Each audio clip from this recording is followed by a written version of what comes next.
સગાઈ લગ્ન થતા નથી, સગાઈ લગ્નમાં પ્રોબ્લેમ થાય છે, સગાઈ થઈને છૂટું થઈ ગયું છે, લગ્ન થઈને છૂટું થઈ ગયું છે, અથવા તો લગ્ન જીવન તમારું જોઈએ એવું ચાલતું નથી. તો આ બધા ઉપાય સાથે હું તમને આ વિડીયોમાં માર્ગદર્શન બતાવીશ. હવે દર્શક શ્રીઓ, તમારી પાસે જન્મ પત્રિકા ન હોય તો આનો ઉપાય કેવી રીતના કરવો, જન્મ પત્રિકા હોય તો આમાં કેવી રીતના આગળ વધવું એ હું તમને બતાવું છું. હવે સગાઈ અને લગ્ન જીવન આમ જોઈએ તો મનુષ્યના જીવનમાં મહત્વનો ભાગ ભજવે છે. એ જ સગાઈ લગ્ન અને જીવન સાથી પસંદગી કરવામાં ઘણા બધા લોકો વિચાર કરતા હોય કે કેવું પાત્ર પસંદ કરવું, કેવી રીતના પાત્ર પસંદ કરવું, તો એ જન્મ કુંડલીના ગ્રહો પ્રમાણે થતું હોય છે. પણ આજે આપણે એક મંગળ ઉપર જ ચર્ચા કરવાની છે. મંગળ એકલો જ માણસના સગાઈ લગ્ન કે લગ્ન જીવનમાં કેવી રીતના અસર કરે, શુભ અસર કરે, અશુભ અસર કરે અને અસરને દૂર કરવા માટે શું કરવું, એ બધુંય આ વિડીયામાં છે. પણ વિડીયો થોડોક લાંબો બનશે, તમારે થોડીક ધીરજ રાખવી પડશે.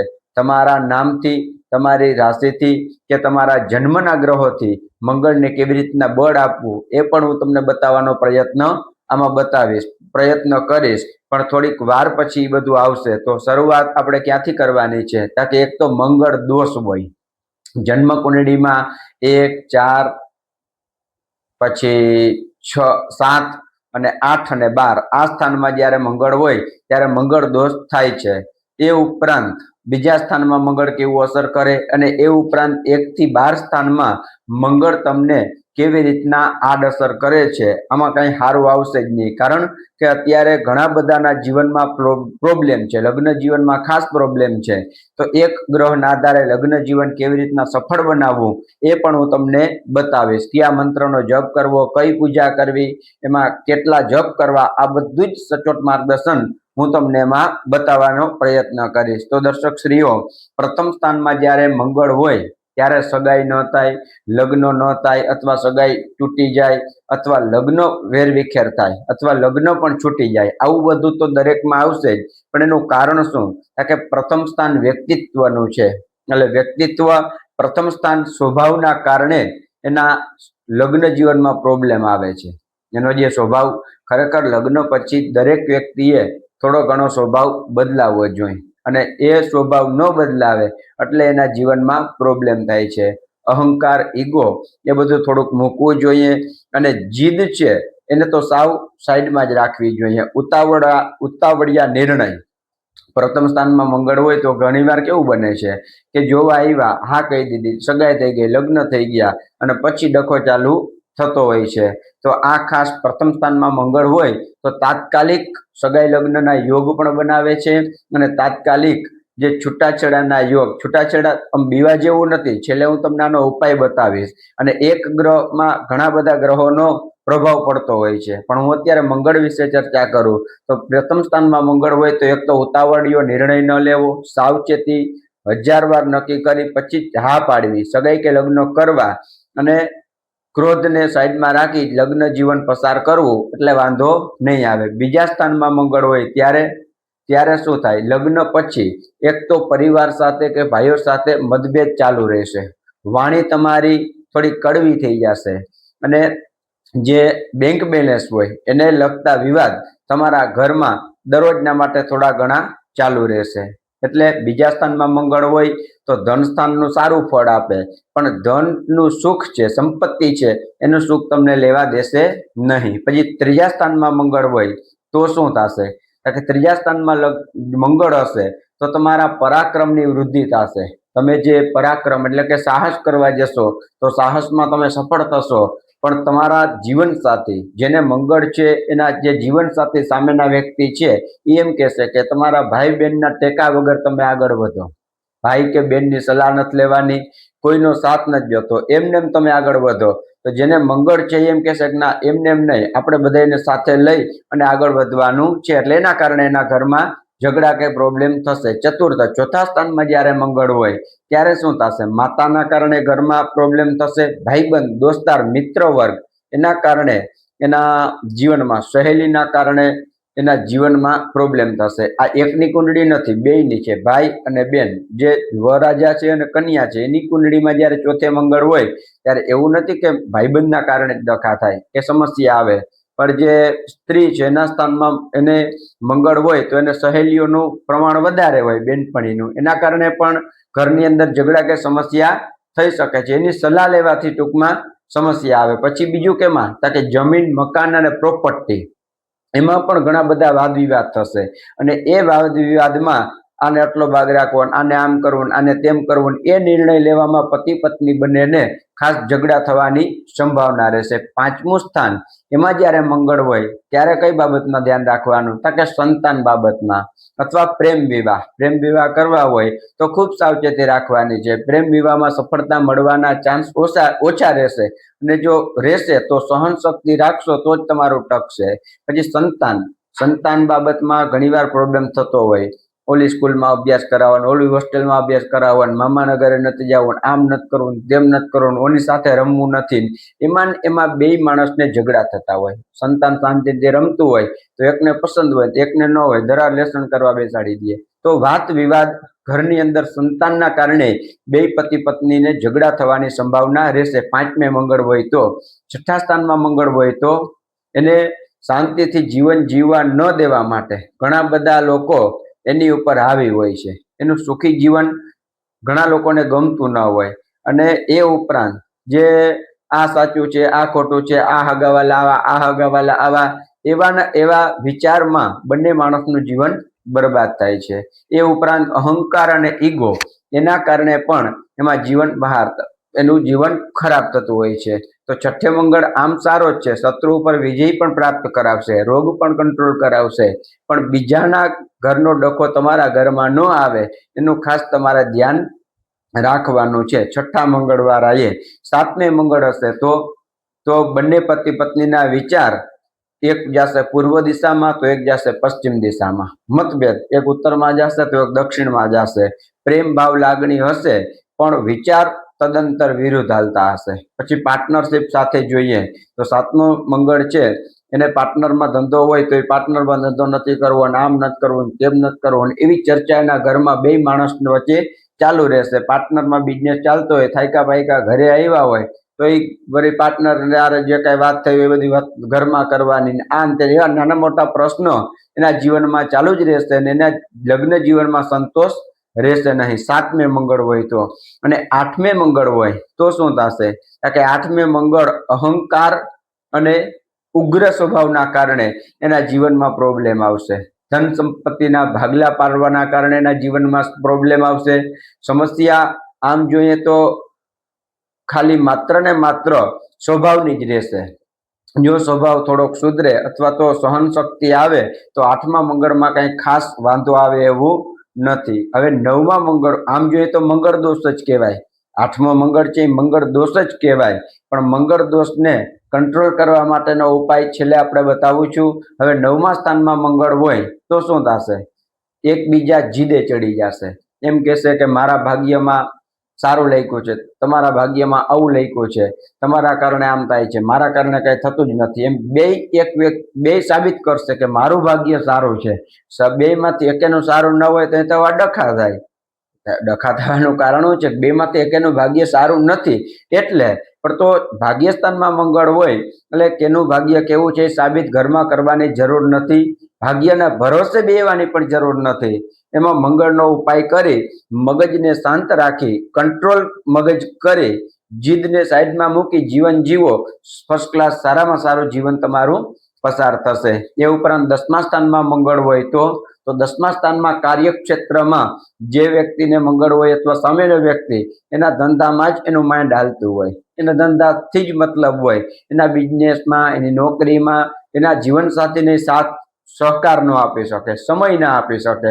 સમય ના આપે એટલે શું થાય કે ભાઈ તમને તો પૈસામાં જ રસ છે, તમારી કારકિર્દીમાં જ રસ છે, તમને તમારા જે ગ્રુપના જે આપણે શું કહેવાય કે સભ્ય હોય અથવા તો જે એના સાહેબ હોય, ઉપરના જે કંપની હોય તો એના માલિક હોય, એની આજ્ઞાનું પાલન કરવું, ઘરના કિયમ નથી કરવું, આવા બધા નાના મોટા ઝઘડા દસમા મંગળવારાને થોડા ઘણા ચાલુ રહેવાની શક્યતા રહે. ખાસ કરીને શંકા કુશંકાને થોડોક વેમ એમાં આડઅસર કરશે. એ ઉપરાંત એકાદશ ભાવમાં જ્યારે મંગળ હોય ત્યારે શું થશે કે ત્યારે સંપત્તિના ભાગલા પાડવામાં થોડોક ડખો થશે.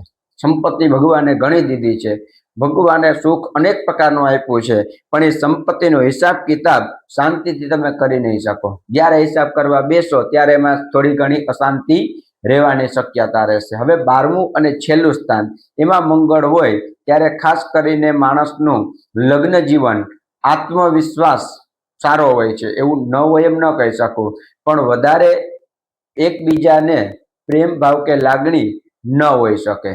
શંકા કુશંકા કે વેમ જે કહીએ તે એ સતત નિરંતરના માટે એકબીજાને રહેતા હશે કે આ કોઈ અધર્મ કરે છે અથવા તો આ કોઈ જે કર્મ છે છુપાવે છે. ટૂંકમાં શંકા રહેશે 24 કલાક. એ શું કરે છે જાણવાની તમન્નામાં ને તમન્નામાં લગ્ન જીવન સાવ બરબાદ થઈ જશે. 12મો મંગળ માણસના કેસ કબાડા તે ઘણું બધું કરાવે, ન કરાવે એવું પણ જરૂરી નથી, પણ ખાસ કરીને લગ્ન જીવનમાં વધારે આડઅસર કરે છે.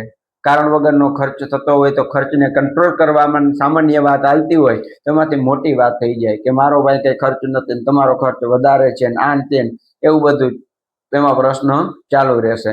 તો હવે દર્શક શ્રીઓ, હવે જે વાત કરવાની છે આ તો કયા સ્થાનમાં મંગળ હતો અને મંગળ સગાઈ લગ્ન અને લગ્ન જીવનમાં કેવી રીતના પ્રોબ્લેમ કરે, કેના કારણે પ્રોબ્લેમ થાય એ મેં તમને બતાવ્યું. પણ હવે જે બતાવું છું એ શું બતાવું છું કે એનો ઉપાય શું કરવો અને કેવી રીતના મંગળ આડઅસર કરે. જો મેષ રાશિનો મંગળ હોય કોઈ પણ સ્થાનમાં તો કોઈ આડઅસર કરશે નહીં. પછી વૃશ્ચિક રાશિનો મંગળ હશે તો પણ કોઈ ખાસ આડઅસર કરશે નહીં. એ બે સ્વગૃહી મંગળ થયા. હવે મકર રાશિમાં ઉચ્ચનો મંગળ હોય તો સારામાં સારું રિઝલ્ટ તમને પ્રાપ્ત કરાવશે. એમાં પણ એની નબળી કે આડઅસર તમને નહીં થાય. અને એ ઉપરાંત તે પોતાના જ નક્ષત્રમાં મંગળ હોય, જન્મ સમયે જન્મ કુંડલી તમારી પાસે હોય તો પોતાના નક્ષત્રમાં મંગળ હોય તો એ મંગળ પણ તમને સારું રિઝલ્ટ આપશે. ક્યાં ક્યાં નક્ષત્ર છે એના કે મૃગશીર્ષ, ચિત્રા અને ધનિષ્ઠા, આ 3 નક્ષત્ર મંગળના છે. આમાં મંગળ જ્યારે બિરાજમાન હોય ત્યારે પોતાના જ એ ઘરમાં કહેવાય, પોતાના જ નક્ષત્રમાં કહેવાય, એટલે ખાસ કોઈ તકલીફ કે સમસ્યામાં આવશે નહીં. હવે મંગળ છે એ નીચ રાશિમાં હોય એટલે કે કર્ક રાશિમાં. જ્યારે કર્કનો મંગળ હોય ત્યારે વ્યક્તિ લગ્ન જીવન એનું થોડુંક નબળું જ કહેવાય. સગાઈ લગ્નમાં પ્રોબ્લેમ થાય, સગા વાલા પરિવાર કોઈ સાથ ન આપે. એ ઉપરાંત સાથ આપે તો લગ્ન જીવન કે સગાઈ લાંબી ટકે નહીં. લાંબુ ટકે તો એમાં સફળતા પ્રાપ્ત થાય નહીં, કોઈ દી શાંતિથી રોટલો ખાઈ ન શકે. કઈ રાશિનો મંગળ હોય? નીચ રાશિનો મંગળ હોય તો એમાં ખાસ કરીને પાપ ગ્રહ જોતા હોય તો વધારે આડઅસર થાય. અને કોઈ પણ સ્થાનમાં મંગળ હોય, ગુરુની દ્રષ્ટિ પડતી હોય, જો ગુરુ જોતો હોય તો એનું જીવન સારી રીતે પસાર થવાની સંભાવના રહે છે. મંગળ છે એનું કામ તો કરશે પણ ગુરુ કંટ્રોલ કરી જશે. ગુરુ એને સહન કરતા શીખવાડી દેશે, ગુરુ એને રહેતા શીખવાડી દેશે અને ગુરુ એની ઉપર પરમ કૃપાની પ્રાપ્તિ કરાવશે. હવે મંગળને મજબૂત બનાવવા માટે શું કરવું જોઈએ? તો મંગળની લાલ વસ્તુ, લાલ ફૂલ, લાલ વસ્ત્રનું દાન કરવું જોઈએ. ખાસ કરીને હનુમાનજીની ભક્તિ મંગળ માટે બેસ્ટ બતાવી છે. પછી મંગળ મંત્રના જપ પણ ઘણા બધા છે. એમાં ક્યાં જપ કરવા જોઈએ એમાં હું જપ પણ તમને બતાવું અને સાથે સાથે જે મંગળ દોષ હોય અને મંગળ નબળો પડ્યો હોય ત્યારે કુંભ વિવાહ કરવા જોઈએ. કુંભ વિવાહ ન થાય તો એ મંગળ દોષ વાળાનો છૂટો થવાની શક્યતા વધારે રહેશે. કુંભ વિવાહ, એ ઉપરાંત શાલિગ્રામ સાથે, ભગવાન વિષ્ણુ સાથે પણ વિવાહનો એમાં પ્રમાણ ઘણા લોકો કરતા હોય છે. કુંભમાં એ શાલિગ્રામ રાખી અને એ વિવાહ કરતા હોય છે. તો જેવી સિસ્ટમ શાસ્ત્રમાં કુંભ વિવાહ બતાવ્યું છે, તેમાં જે પદ્ધતિ બતાવી, પદ્ધતિ સહિત સારી રીતે કુંભ વિવાહ કરવામાં આવે તો લગ્ન જીવનના ઘણા બધા જે આડઅસર છે, ઘણી બધી આડઅસર છે, ઘણા બધા ઝઘડાઓ છે, કારણ વગરના થાય છે, એ બધા દૂર થઈ જાય. અકારણ જે કંઈ થતું હોય એ બધું દૂર થઈ જશે. એ ન થઈ શકે, તમારાથી કુંભ વિવાહની વિધિ ન થઈ શકે તો શું કરવાનું છે? તો હું જે મંત્ર આપું છું એ મંત્રનો દરરોજ 1 માળા કરવાની છે. ક્યાં મંત્ર છે? કે ઓમ ભૌમાય નમઃ, ઓમ રીમ ભૌમાય નમઃ, ઓમ અંગારકાય નમઃ, ઓમ રક્તવર્ણાય નમઃ, આ બધા એના મંત્ર રહેલા છે. આ મંત્રનો એકવાર તમારે દરરોજ એક માળા કરવાની, અથવા તો આના જપ કરાવી પછી એનો હોમ આવે, જપ થાય પછી એનો હોમ આવે, પંચાંગ શાંતિ જેને કહેવામાં આવે છે. તો જપ કરવાના, પછી હોમ કરવાનો, પછી તર્પણ, પછી માર્જન અને પછી બ્રહ્મ ભોજન, આ 5 ક્રિયાઓ એમાં કરવામાં આવે. તો આમ હું એક વસ્તુને સ્વીકારું છું. કઈ વસ્તુને સ્વીકારું છું? ઘણાઈને સાચી સલાહ આપી, નથી ગમતું, છતાંય હું સાચી સલાહ આપું છું કે બને ત્યાં સુધી મંગળનું સ્થાન સારું અને મજબૂત હોય તો જ મંગળનો જે રત્ન છે, મંગળનો મૂંગા, એ તો જ પહેરાય, નહીતર એમને મંગળ પહેરાય નહીં. હવે આમાં ઘણા બધા લોકો એવા છે કે મંગળ પહેર્યો છતાં એને રિઝલ્ટ નથી મળ્યું. આમાં જેની મંગળ પહેર્યો હોય એમાં કહેજો કે ના મને રિઝલ્ટ સારું મળ્યું છે, તો એનું મંગળનું સ્થાન સારું હશે. અકારક ગ્રહ નહીં હોય, કારક ગ્રહ હોય. કારક ગ્રહ તમે ધારણ કરી શકો, મિત્ર રાશિનો ગ્રહ તમે ધારણ કરી શકો, પણ શત્રુ ક્ષેત્રીય ગ્રહ અને અકારક ગ્રહ કે નીચ રાશિનો ગ્રહ શક્ય હોય ત્યાં સુધી ધારણ ન કરાય. તો કેટલા લોકો એવા છે કે મંગળ પહેર્યો છે, ત્રિકોણ આકારનો મંગળ આવે, પછી કેપ્સ્યુલ આકારનો પણ ઘણા લોકો મંગળ પહેરતા હોય છે. તો મંગળ પહેર્યા પછી રિઝલ્ટ કેવું મળ્યું, અને વગર મંગળ પહેરે, મંગળનો નંગ પહેર્યા વગર મંત્ર જપનું રિઝલ્ટ કેવું મળ્યું. મંત્ર જપી અને તમને સારું રિઝલ્ટ મળે ત્યારે આમાં મેસેજ કરજો આ વિડીયામાં કે મેં મહિનો દિવસ આના જપ કર્યા તો મારી ઘણી બધી સમસ્યા દૂર થઈ ગઈ છે, અને થાય જ. નામ મંત્ર કે જપથી 100% રિઝલ્ટ પ્રાપ્ત થાય છે. તો મંગળની પંચાંગ શાંતિ, કુંભ વિવાહ અથવા મંગળના મંત્રનો જપ તમે કરી શકો છો. પણ મંગળ ખાસ કરીને નબળો પડતો હોય તો મેં તમને જે રાશિ બતાવી એ રાશિમાં મંગળ બહુ ખાસ આડઅસર નહીં કરે. ગુરુની દ્રષ્ટિ પડતી હોય તો પણ કોઈ ચિંતા કરવાની જરૂર નથી. તો સર્વ દર્શક શ્રીઓ, મને આશા છે કે આ વિડીયો તમને 100% ગમ્યો હશે, અને જો ગમ્યો હોય તો મિત્રો સાથે અથવા આવો પ્રોબ્લેમ જેના જીવનમાં છે એની સાથે શેર કરવાનું ભૂલશો નહીં. ધન્યવાદ.